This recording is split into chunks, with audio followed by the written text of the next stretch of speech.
waxaan ka tirinayaa gabay silsiladii aashaa ka hadal ee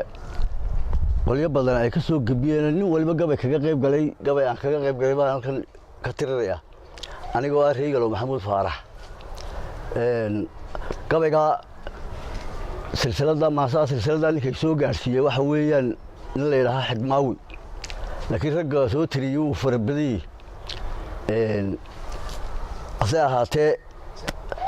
anigu taan kaga qayb galay gabayga kaga qayb galay waxa la yiraahdaa Aleyno Sahli anigoo nimanka aad ugu qushuucay gabayada ay soo tiriyeen waxaan idhi bismillaahir rahmaanir rahiim afka hooyo dhaqan guurka waa laga ilaashayo waa laga aradayaa haddaan la asal raacayna waxayna aqoon buushishay oo adeegsaday qalad iyo asqaba inay jiraan male isweydiina suugaantii baa laga ilbaxay aalada ahayda nimankii ku soo ururin jiray xidha afkoodii mar haday abwaanadu qancaan oo haw rogan mar haday abwaanadu qancaan oo haw rogan umada ka dhigale murtida lama ilaawayna anna malihi tanay ka maqlayaan iska idhaahdo xigmaawiyow arrimaha dhacay baa la ama kaagteen adiga iyo ragga kale anigoo idin salaamaya alleena waxa u hadasheen sidii helo khayrkii dhaqanka inda laga ridaada saaxiib aragteen alleena waxa u hadasheen sidii helo khayrkii afkiina caana lagu qabay sida uu ambaqadeen idilkiinba waa mahadsantiine ee baydin dhoriyo oo daraf fiican baa soo dhigteen aadna loo faraxay mar hadaa albaabada furteen aqalka suugaanta aniguna intaan ogahay aan idin dareensiyo qaar kalena way imanayaan oo iba salaaxdina runta laguma iishee dulmiga ha isku eeginay inagoo Aleyno Sahli farasaradka dheereynaya iyo xamar abraaraya oo inaan yaqaana xawaaraha uu sii daayay in kala ha ku sii daro ayaa lagu uleeyay inagoo Aleyno Sahli khayrka uu leeyna nin walba aasha ka hadal haysilaaween fartaana faallada sidaan u arkay moo sheegay ma aloosay badoobay si kale uga ekaatay ujeedada halkii aan ku waday ma u amaaradii hayeshe halka kuma afjarin ereyadaydii maansada in baa hadhaan mar kale eego dalkeena Ingiriis maalintu Yurub ka soo aaday ayaantu ku soo degay Berbera aalad muusidana turjubaanadii soo egmaday ee afgaranaya khiyaartii markay wada hadlaan arrimineysay waliba aqooniyo ka hadal aragtidiisii ula jeedadiisii markuu ogta ka cadeeyay waliba aqooniyo ka hadal aragtidiisii Allah u raxmee arligaba inuu soo degay oo ogolaadeen arligaba inuu soo degay oo ogolaadeen Allah u raxmee farax nuureeyadu sheegay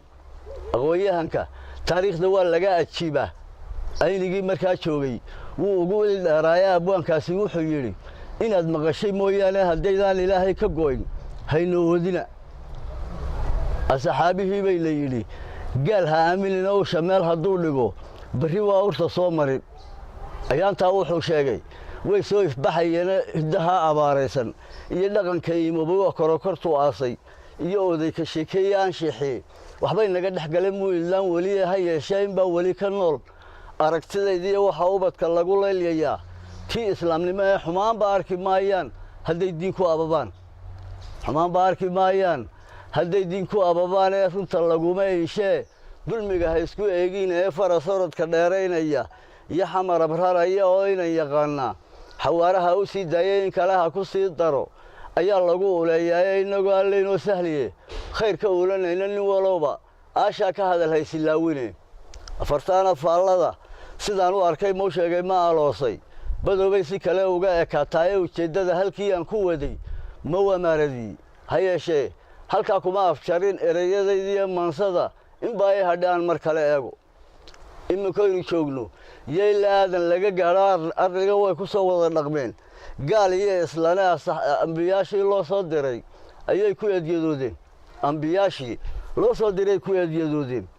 udgoon rasuulkiina way ku amar diideen markii quraankii akhriyay ama axaadiista uu yiri Ilaahay ka baqa nimankii eedeeyay aayadaha digniinta ah kuwii ku aflagaadeeyay nimankii awood sheegasho iyo maalba ugu faanay aqalada kuwii ugu shiray ee la intixaamay ayaantu ka quustay ee wacdiga lagala ay waayay wati jihaad lagu amray iyo olole diinade arxanli markii weerarkii la isku alaalaasay askaxa markay kaga gureen seefo olol ayaa saxaabaheeni markay ku abshireen guusha mid waliba intuu qaybu helay buu adoonsaday qaarna way islaameen oo khasab bay ku ashahaateen intii kalena watay cashuurta ogolaadeen nimankii kuwa ka isiraa baan idlaan waliyeyn dagaal ku yaala wixii khayr lama arkaane arsaaqdana ilaah baa u qoray nolohoo idila anfacada kufrigu keenayo iyo oonta kiristaanka ujeeday ka leeyihiin waa la iska aaminay ururkan haween lagu dhex darin uma yimaadaan marse hadday ummadi baahan tahay afawow halisa ibliis hayad sheeganaya sow la ogolaan maayo ibliis hayad sheeganaya sow la ogolaan maayo ha yeeshee inagamu ildaan eheludiinkiiyo culimadina may aamusine